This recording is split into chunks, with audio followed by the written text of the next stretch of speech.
Okay, it's just past 9. I think we're going to begin, and then others can join us as they come in. Good morning, everyone. It's wonderful to see you all again. This is our first online conversation hub of the South African Care Forum for 2021. We need to give it a good kickstart. Every one of us had an annus horribilis last year, and it was a struggle for all. And here we are, a new year, 2021. And is it going to be just more of the same? We ended last year, all of us, very weary, and many of us have started this year also very weary. And so we need to build our stamina, we need to build our resilience if we are going to cope with the year ahead. And so to help us focus on that and to help us really understand what we need to be doing, what we need to be thinking about, the actions we need to take.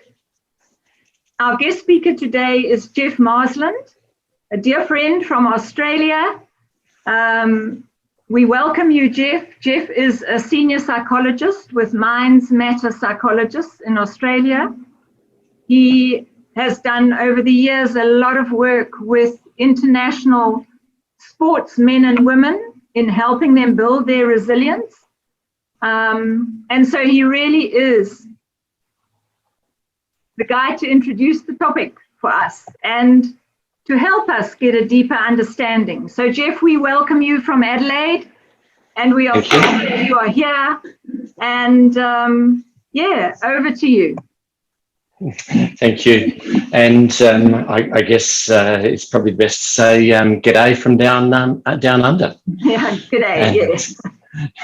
So, and look, thanks very much. And what Margie didn't point out is that I think it was probably about 4 years ago, I had the opportunity to come down to South Africa and present at Pietermaritzburg, and I think just outside of Cape Town on resilience. And so, is there anybody that was present at either of the Pietermaritzburg or the Cape Town presentation? No? It was some time ago, but and so it was a wonderful opportunity to head down, and at the same time, so my wife works in aged care, and I work in general psychology, wellbeing, mental health, as well as elite sport. But we had the opportunity to come across to South Africa, coordinate with Margie to put in some gyms in St Anthony's and also and I can't remember never remember how to say that. The Silver Crane. Yes. And so it was a wonderful opportunity to get down and to do that. So and so thanks very much for the invitation to have a conversation. I think again, and the format really is just to kind of give you a little bit of an understanding of resilience, certainly from a neuroscience perspective. So let me just share this screen with you, and then we can get things started.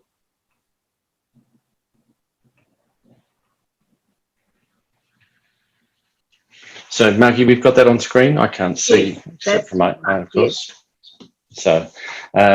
So really we can look at resilience any number of different ways, but certainly my background is with the neuroscience of resilience, so using our understanding of brain function and how different parts of the brain prioritize different things, the emotional brain, the amygdala, hippocampus, through to the social brain, the prefrontal cortex, and how each of that coordinates itself to help us, and sometimes not help us necessarily deal with events that are happening around us.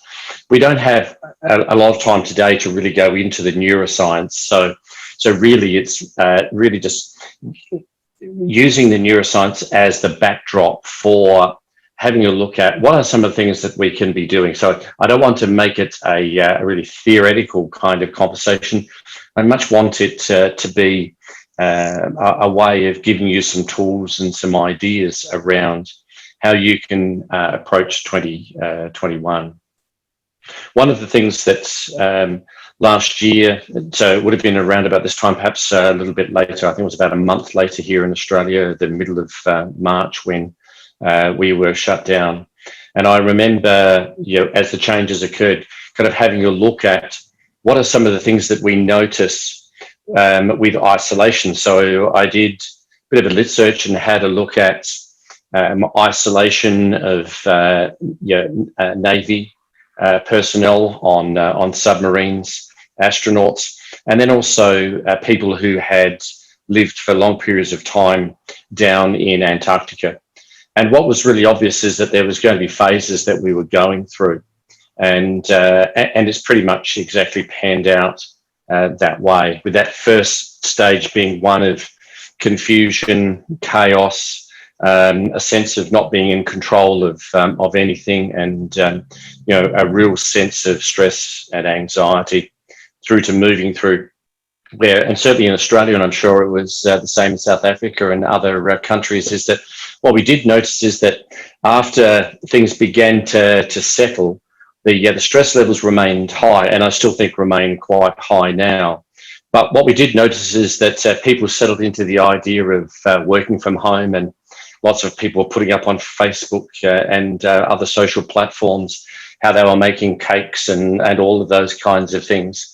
But of course, as time's gone on, what we have noticed within mental health is that an increased level of domestic violence. And I think certainly the data out of Australia is that it's very difficult for people who are in those situations to be able to report, given that they are at home with the perpetrator. We also noticed, interestingly, in Australia, the massive climb in the consumption of alcohol. And if it wasn't for the fact that our Australians do drink a lot of alcohol anyway, it really was really an interesting kind of thing that we noticed. And every time that we had a lockdown, a tight lockdown, the places that were where the queues were the supermarkets and the bottle shops and drive-throughs, which is really quite quite interesting. So and I'm sure that there were many things that are very similar, in South Africa, in and around panic buying, and I think that I've had many conversations with people in Australia where there was, for whatever reason, a preoccupation with buying toilet paper, and I'm still to this day haven't really found a good theoretical explanation for that, except for the only one probably is groupthink.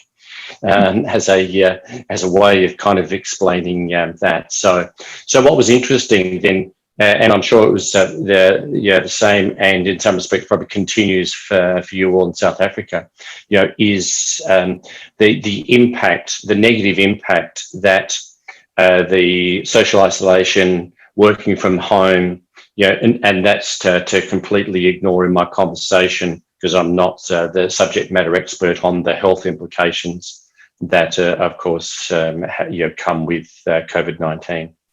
So as we've gone through, what we can see, quite significantly is people's resilience and their ability to be able to deal with things, dramatically compromised when we take a sense of control and connection away from our lives.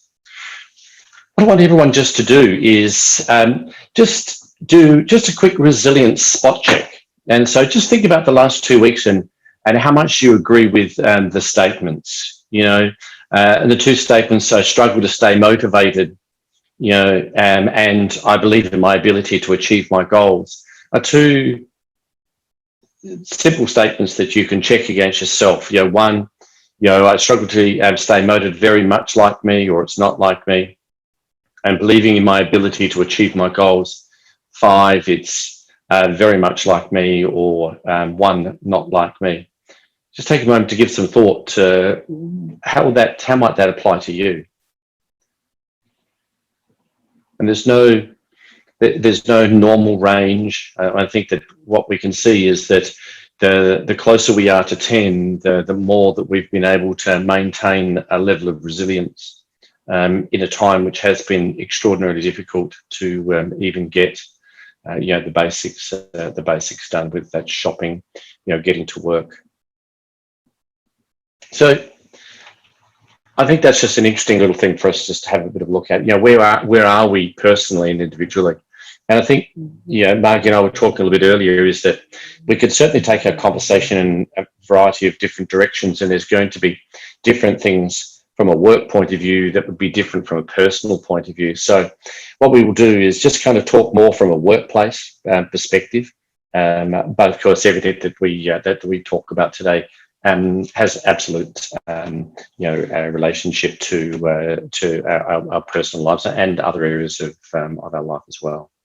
So, and I think that there's lots of different definitions, but I think that the simpler kind of ones are simply just your ability to bounce back, the ability to be confronted with a particular situation and then just be able to bounce back.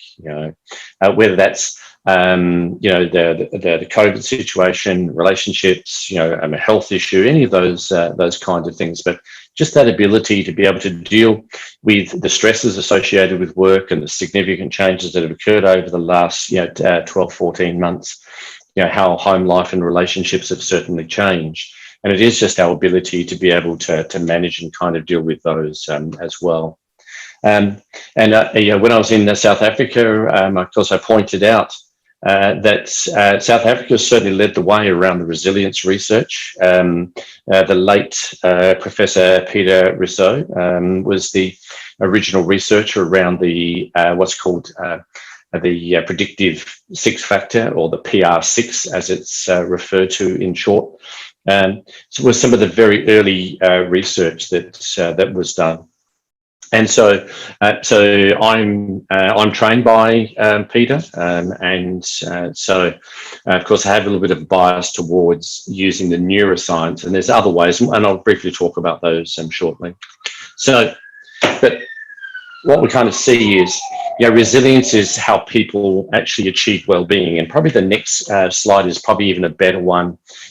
Well-being is the what, while resilience is the how. So, well-being is that happiness, that good health. From a work point of view, it's just being able to engage and stay productive, minimizing absenteeism, and retaining staff, in an environment. And we particularly noticed here, and so my wife, as I said, works in a senior management position within aged care here in Adelaide, and I live in a little city. It's about 1.2 million people. It's right in the middle of Australia, down the bottom, down south. But when we had significant closures and concerns around aged care, more than 30% of staff didn't turn up for work. And I'm sure that that's no different to your own experiences with retention of staff during these kind of critical times.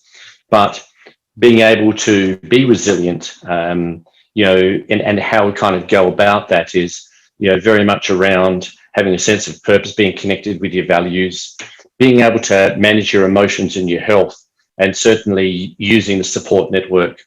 And certainly one of the things that I was very critical of earlier on in Australia, and I'm sure it's probably the same in South Africa, we call it social distancing, which is an extremely unfortunate language to use. It should be physical distancing, because we want people to remain socially connected. And through different formats like this kind of thing, we were able to achieve that. But it was a really unfortunate use of the language with social distancing, because we really wanted people to be socially connected, and it was going to be an important part of the recovery. So think of well-being as what we're trying to achieve, and we do that through that resilience. So if we look at just from a performance point of view, the benefits of resilience, being able to be productive, high levels of performance. I don't know whether I can get does that give you a mouse on your screen? So you can see that moving up and down? Yeah, sorry, folks.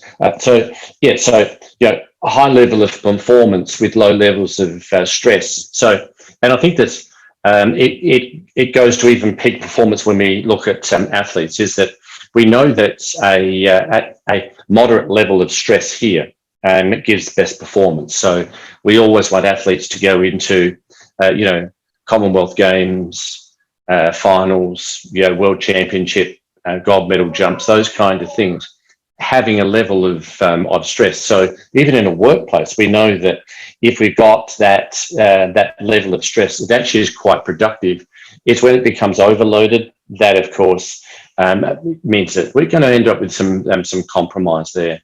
And I think here, when we look at it, and I think this is probably the better one that really highlights it, is that what we're looking to personally and with our staff is really just aim for that thriving quadrant, the best combination of resilience, well-being and performance. And we can see that, yes, a low level of resilience, with performance, leads to staff being burnt out or distressed. So the importance of being able to help our staff to be resilient and also to manage ourselves to be resilient. And I think that that quadrant graph there really kind of helps us just to understand, the value that that it brings. And so if we think about what in building resilience, and I think probably the first thing to understand is that if you look across the literature, there's in sport, we call it mental toughness, resilience, is much more of a social kind of well-being, mental health statement. Grit, I think, is probably the precursor, but we certainly see different words used. I'm using the word resilience. When I'm sitting with coaches and athletes, of course, it's mental toughness because, athletes need to be tough. It's all one and the same. So when you see grit, when you see mental toughness, think resilience. So how do we build resilience? So one of the things, and certainly in Australia, it has quite a bit of traction, a thing called the Resilience Project. It's actually just a book, and it's a gentleman's life journey, but it's very interesting, looks at some very useful strategies around building resilience through what he refers to as the GEM model, which is just gratitude, empathy, and mindfulness. Those not familiar with mindfulness, it's just being able to live in the present moment. So, and that's certainly, I would say, certainly here in Australia, the Resilience Project has got a lot of traction with younger people, and helping them to understand that sense of gratitude and empathy, I think is quite important.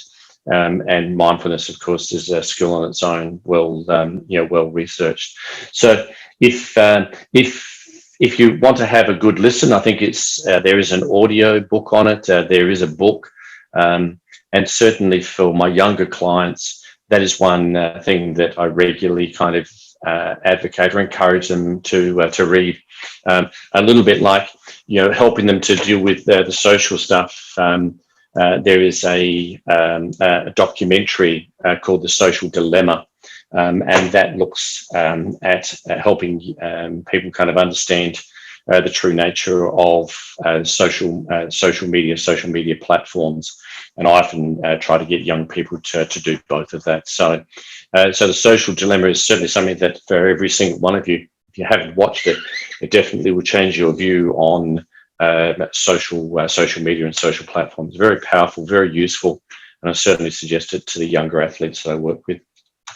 Probably the most common form of resilience is the one that's come out of Penn State University. Initially, Martin Seligman, who's the author of The Optimistic Child and Learned Optimism, he's the original researcher around what used to be called PERMA, and it's a positive psychology model. Nowadays, it's PERMA Plus. They added optimism, exercise, nutrition, and sleep to their PERMA. And PERMA is just an acronym: positive emotions, engagement, relationships, meaning and accomplishments. There's certainly things that they see are the things that build resilience and are very high in those people who are resilient. So that model is well documented, and there's quite a lot of good resources, free PDFs online if you put PERMA Plus in. And there's quite a lot of really useful exercises and things. So so that's certainly one that has a lot of airplay, not a lot of good research behind it, nothing in comparison to the predictive resilience, which is a neurobiological model, which has been well researched, and there's plenty of articles if you were to put that into a lit search. As I said, it came out of South Africa from the late Professor Rousseau, and certainly if you go to PR6 or you look at any of that information, there is quite an absolute dearth of articles around it. And the PR6, the 6 parts of it is vision, composure, tenacity, reasoning, collaboration, and health. And that's the kind of the way that I want to talk with you, about it as a way of thinking.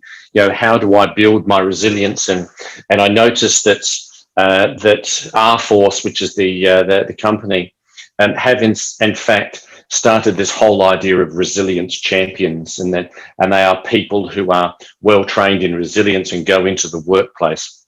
And on their website, there's plenty of useful information in and around that kind of thing. So I wanted to just run through, just these particular things with just some ideas. So the first one, and they believe is the main one, is it's kind of like your personal vision statement, your personal vision.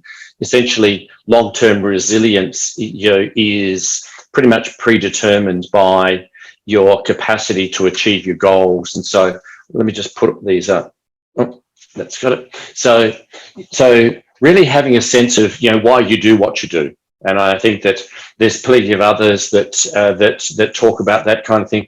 Simon Sinek and his golden circle, of course, if you're familiar with any of Simon Sinek's work, is it starts with why. And I think that resilience does start with why, having a sense of what your purpose is, really knowing what matters to you, and do things in life that actually really matter to you. Being able to just set goals, to be able to clarify them and be really clear what it is you're trying to do, and just make sure that they form a big part of where your life is, building confidence in your self-worth, but also just be careful of things like perfection. Just focus on getting things done, and certainly when there's a lot going on, certainly over this last year, and I think even for the first 6 months of this year, while things begin to sort themselves out, and let's hope the vaccine is the thing that supports that. But just being able to really understand your why and do what matters, but just really celebrate those small wins. If we looked at that positive psychology model, achievement is a big part of their model, and so achievements is acknowledging those things, not dismissing them, but really making sure that you take the time to actually bank those small wins. The next one is composure, just that ability, really. And I think composure is very much around making sure that we manage our emotions. And there's many times that for all of us, our emotions get on top of us, and it makes it much more difficult. And there's a real neuroscience reason behind that, and you can certainly have a look further into that for yourself. But definitely regulating your emotions, learning what triggers your emotions, learning how to respond to your emotions. And I come from an acceptance and commitment therapy background, so for those of you who have who have an understanding around psychologists and the theoretical frameworks that we work on, probably the big one is that cognitive behavioral therapy, which is second wave psychotherapy, and the third wave psychotherapy is now acceptance and commitment therapy.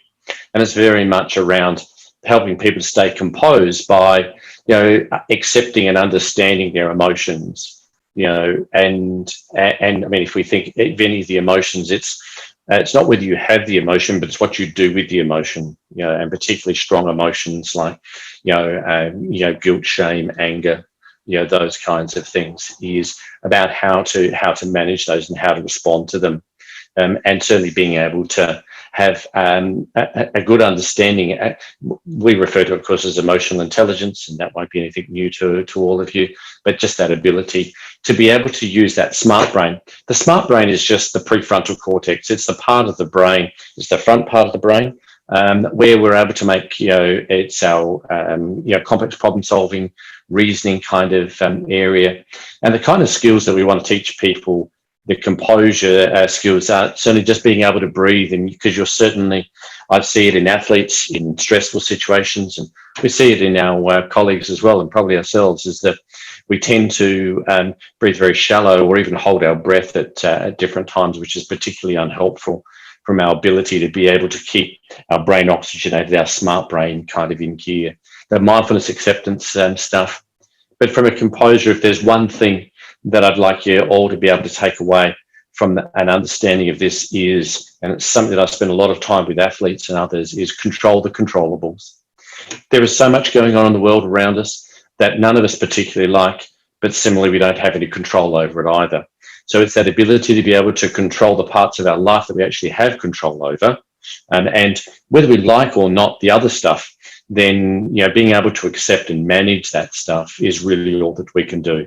There's so much going on, certainly in our country and certainly in yours, that we simply have no control over, and it's very easy to get caught up emotionally with all of that.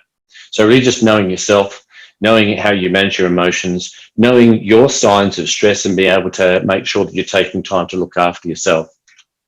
And watch for that interpretation bias. Going into different situations, past experience means that you are going to look at a situation with a level of bias, and that's very hard to stay composed when it's activating some stress or activating a memory for you.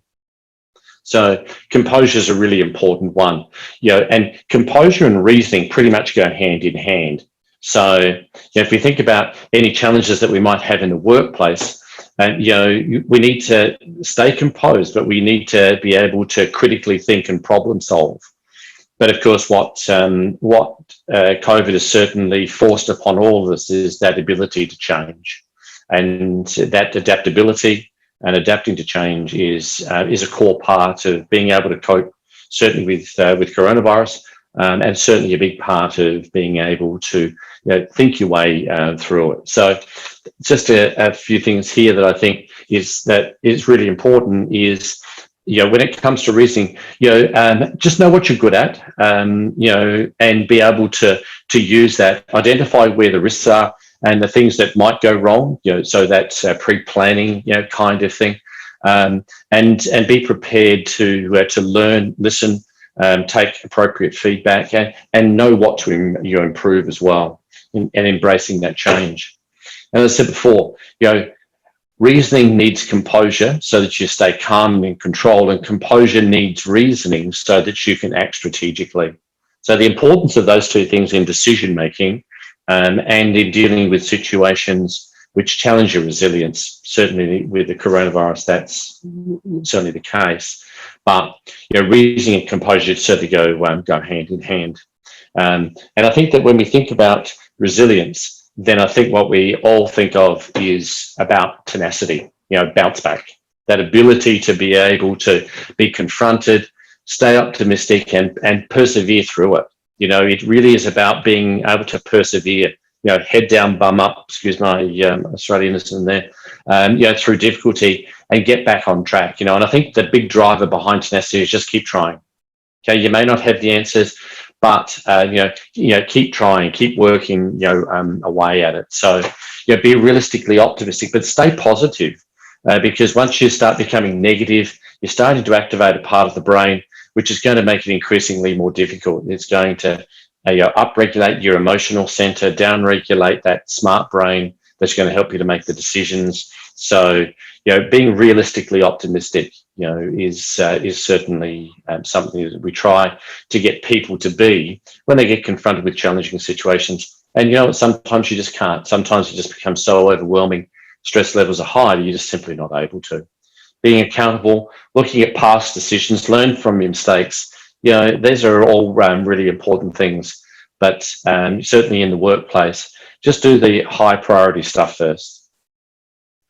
One of the things when it comes to tenacity, and I think the thing here, a good example here around the discipline versus the motivation, is that whether it's exercise, whether it's changing another behaviour, is that sometimes motivation isn't enough. Sometimes we all know that we should exercise, and sometimes it's even more challenging because we've got restrictions on how how we can exercise, during lockdowns. But often motivation's not enough for us to exercise. And for some of my clients, it's a constant conversation, is that they know it's the right thing to do.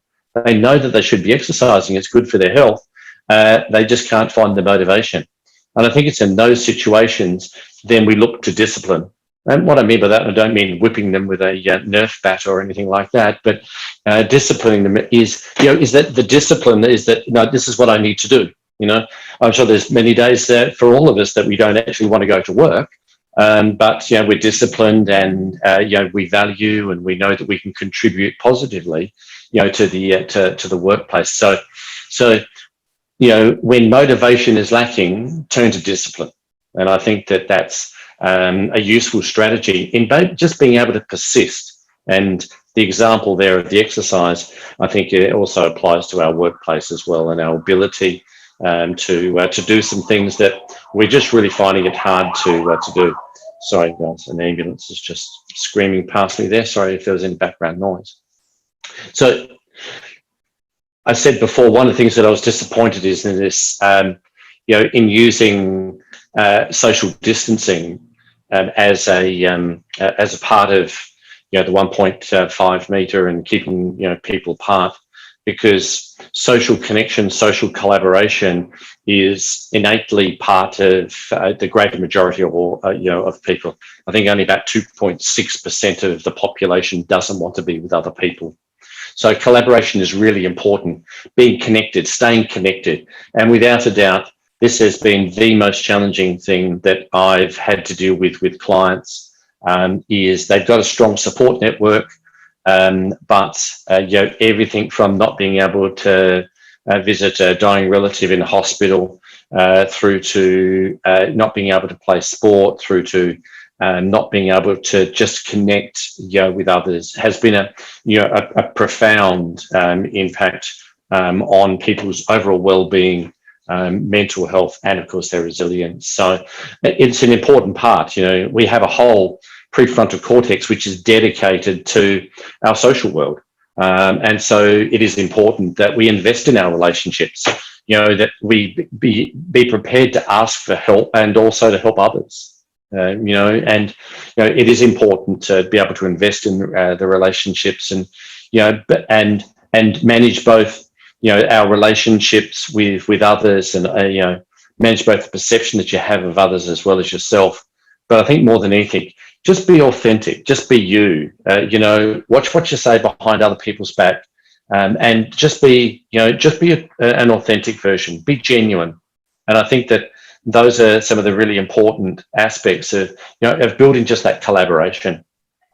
So collaboration, I think, and while I've got it down as the kind of the fifth area, I think when we think about more broadly being resilient, I think that vision would go first, and then I think social connection and collaborations is certainly the next one. The sixth domain, which in a lot of places, a lot of models has certainly been the missing part of the model, but certainly the importance of sleep, exercise and nutrition.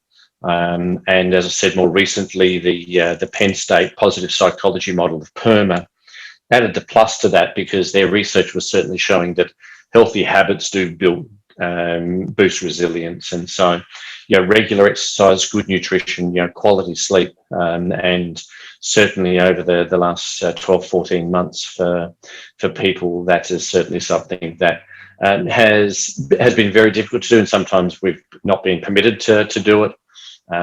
But being able to kind of be aware how important it is, how important sleep is to being able to to function. I think everyone's experience with sleepless nights and stress is an important thing. So what I really want to do there, and we've got more important things to kind of discuss, or to get you involved. So it was really just to give you a bit of a sense of what are those things that we need to kind of be doing on a regular basis, because there's certainly been some challenging times, and there's still some challenging times ahead. So hopefully those are just some useful little bits of information that help you just to kind of understand a little bit about building your own resilience, and then what kind of things you might be able to do in the workplace to help staff build their resilience as well. So Margie, what would you like to do from here? Well, we are going to divide into 3 groups. Each group is going to have 2 different questions to consider. So we'll put those questions up in a moment. Kate is going to be group 1. So everyone who ends up with Kate is going to be group 1. Lizanne is going to be group 2. So everyone who ends up with Lizanne is in group 2.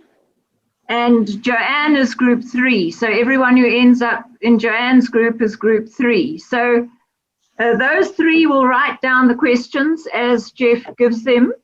And then I'll put you into groups. It'll be an automatic group distribution again. And so just bear with me. I'm not a fundi on the groups, but it's coming. So Geof, maybe if you could just put up your first question for group 1. Sure. So what I want you to do is, in your small groups, just take, I think we're allocating 20, 30 minutes to just, formulate a response to this. So group 1, just look at what opportunities do you see in how the world is changing now?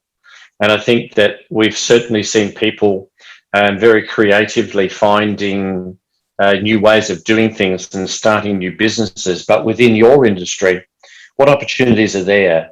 And then, the second part of that is, what can you personally work on to grow through this experience? One of the things that I've said to people right back from the very beginning of it, March here in Australia, is that, if we don't learn something and take something away from this, we will have missed a massive opportunity. Mm. And so for you, what might be those opportunities? Those, from what you might be able to see or envisage, or even be prepared to try within your industry, but also, what's that stuff that individually that you can grow from through this experience? So that's group 1's activity. Okay. Kate, I hope you got that. Now group 2, Geof. So can Kate just come up to tell us that she's got that written down? Or maybe she hasn't. Yes, I've got that. Thank you. Okay, thanks, Kate. Thanks, Kate. So group 2, once again, just that 20, 30 minutes. But and I realised that first question is quite loaded, but that's perfectly okay. It was designed to be that way. Do you feel a similar level of connection when you use chat or video calls? It's a little bit of a yes or no, but if we could just expand on that. And what can you do more or less of to make connection more meaningful? So think about the workplace. Some of you may still be working from home. So what can you be doing more of? Or maybe there's some things that you need to be actually doing less of to make those connections more meaningful, with your staff, with people within your organisation. Right, that's Lizanne. You got that, Lizanne? Just let us know.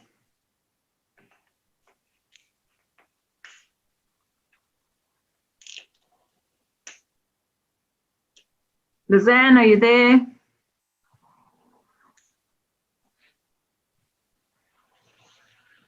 Yes, I've got it.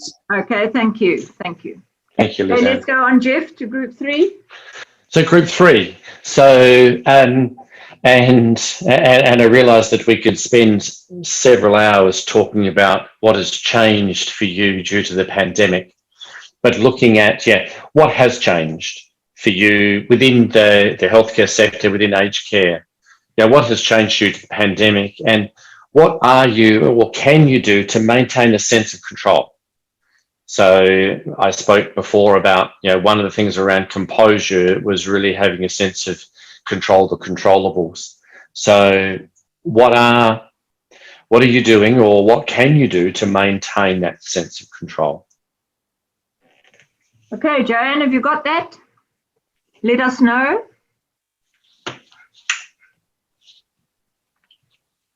Joe?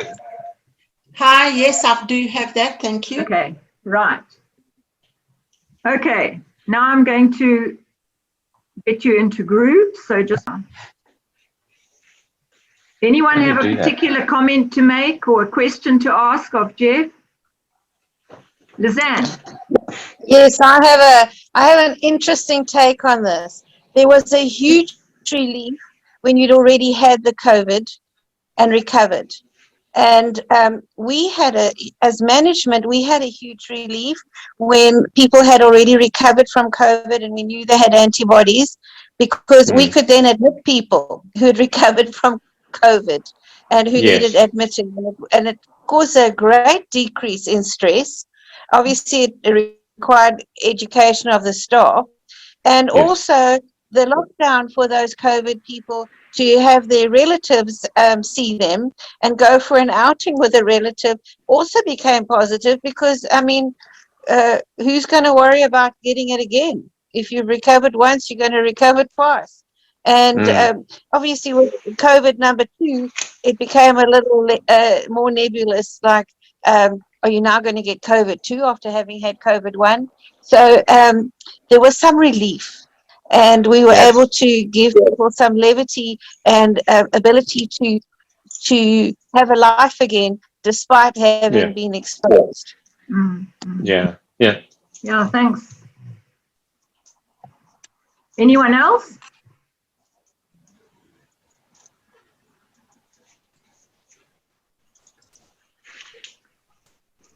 Well then, Geof, any final comments before we wrap up?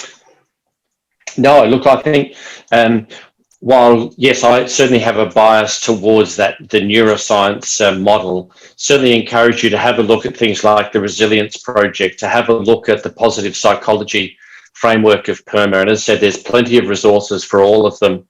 I'm a big fan of supporting the different models, and I think that there's certainly many ideas, things that you can be doing that you can pick up. I think the really important thing is that, yes, this time last year, we had no idea of what the next 12 months was going to bring us, and I think the important thing is don't forget to take away from the fact that we're here.